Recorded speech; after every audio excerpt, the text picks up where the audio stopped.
for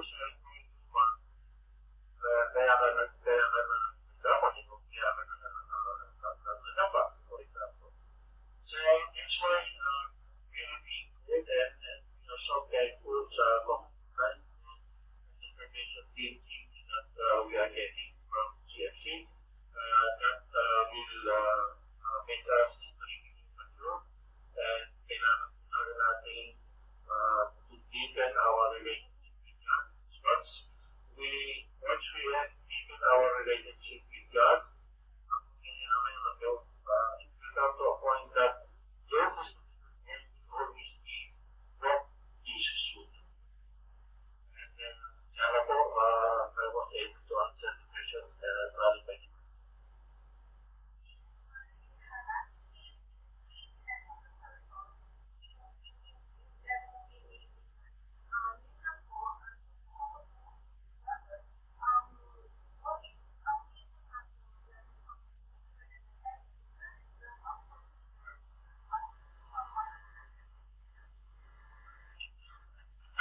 It's a very another point of when you mention about humility, and that is why, as chapter given, that is one of the talks in chapter Leaders Training. In fact, I was the one also who gave the talk about humility. So we need to be humble, as chapter 18.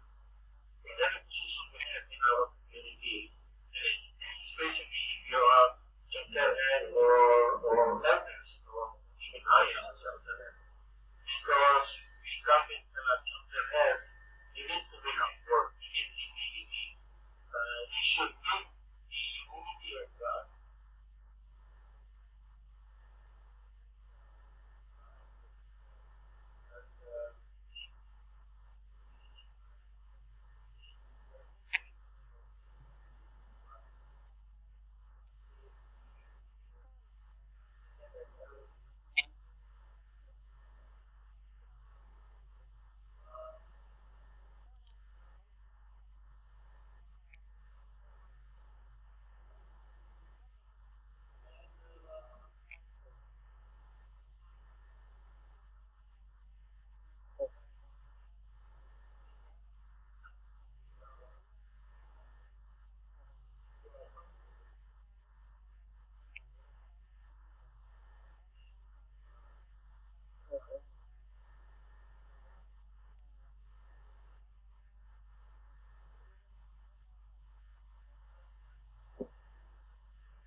lagi is the best way to evangelize people, even leaders, is live out Christ-like. Meaning, kasi ang Panginoon natin kasi, mga kapatid, is medyo siloso siya eh. No? Ang gusto niya sa atin is 100%, ayaw niya ng 99.99. Hindi pa pwede yung 50%, hindi pa pwede yung 75%, hindi pa pwede yung 99.9%. Ang gusto niya sa atin, 100%. Ang gusto niya sa atin is single-mindedness. But because he is so loving, no? Ganun niya tayo kamahal, hindi niya tayo pinipesa, pero yun ang hinihiya sa atin. Kasi he has still given us the choice. No? Marami siyang teaching sa atin, hindi niya tayo pinipesa na siya natin, but he's giving us the choice. No? Yung tayo, kumbaga, kahit na alam niya, binibigyan ka niya ng pagkakataon na nasumunod ka sa kanya, hindi dahil ikaw natatakot, hindi dahil ikaw natatakot out of loving responsibility. Mga kapatid, remember, no? In my talk, I wasn't able to do this. Jesus, fell 3 times on the way to his death. And let me see this na lang po, no? Okay, and yung mag-focus sa process ko dahil pag nasa tawag ng tanganan, bawal makiking ako, no? Pero mag-focus na lang po tayo dun sa lyrics ng song because I love this song really. Unfortunately, wala na siya sa story song. So the song goes like this po. And again, pag-usap ko, huwag kayo mag-focus dun sa boses ha, bakit niyo naabutin ko. At yung song is ganito po. Like a trumpet on the ground, YouTube ko, told me about all ang bakit ang Panginoon natin was persecuted, was humiliated, lahat inabot niya. He died for us.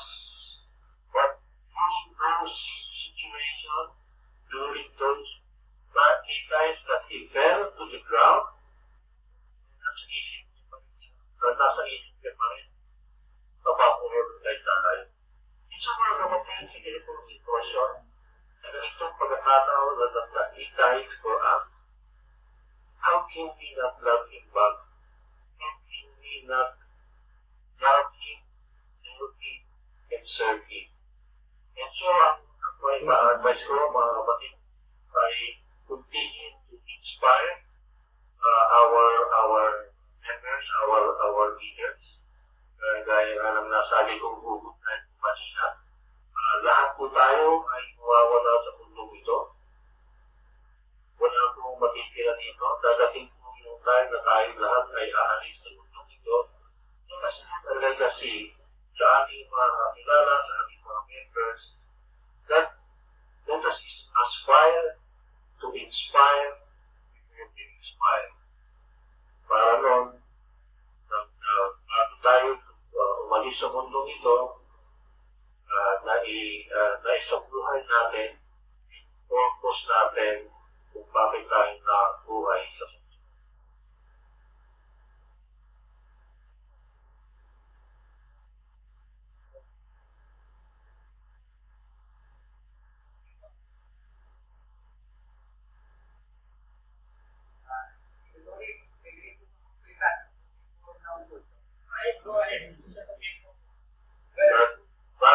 Huwag lang tennis ha.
Yan yung yun, yan, tinatagdagan ko lang, ano, meron, ano talaga,